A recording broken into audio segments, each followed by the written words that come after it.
Diablo IV is the long-awaited entry in Blizzard's classic action RPG series that began nearly 3 decades ago with the original game's launch in 1996. It's been 11 years since the launch of Diablo III. This game is much darker and feels more true to the series' grimdark fantasy roots. It also introduces horseback riding. The game is now live. Blizzard has launched the long-awaited sequel to 2012's Diablo III at last. Here's Blizzard's description of the game.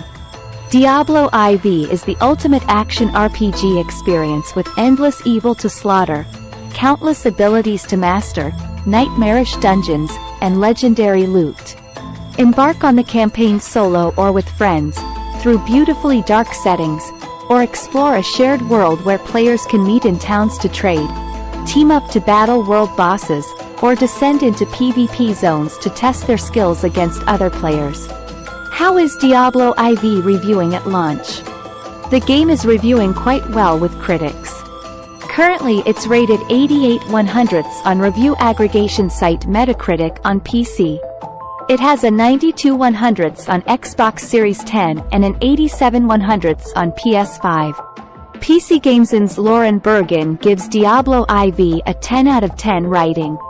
Diablo 4 is the Diablo game I've been needing. In fact, I'd argue it's the best Diablo game of all time.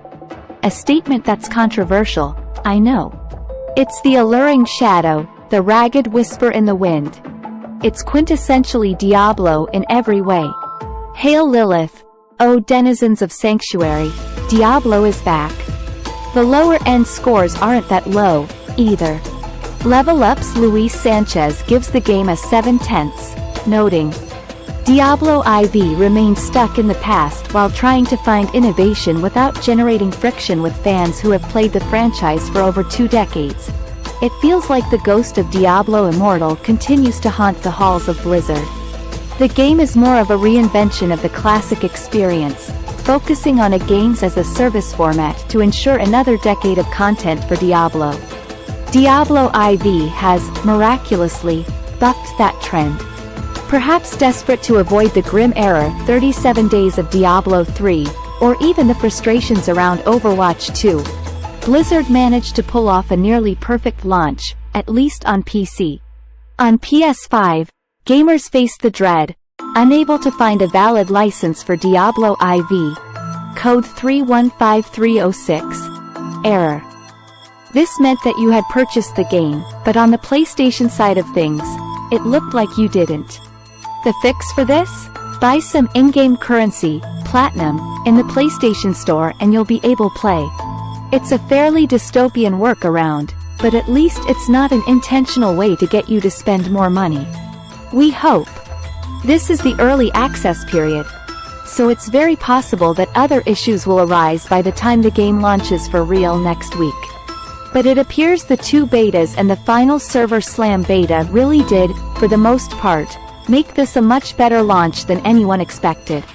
What have your experiences with Diablo IV been so far? Let me know on the comment. It appears a handful of Xbox players have experienced the same issue, but by and large this is a PlayStation problem. Just one more reason to play this game on PC, where it's meant to be played. Blizzard is aware of this issue, however, and will update players when it's resolved. No fun for people who pre-ordered and plan to play all weekend, though. Thanks for watching.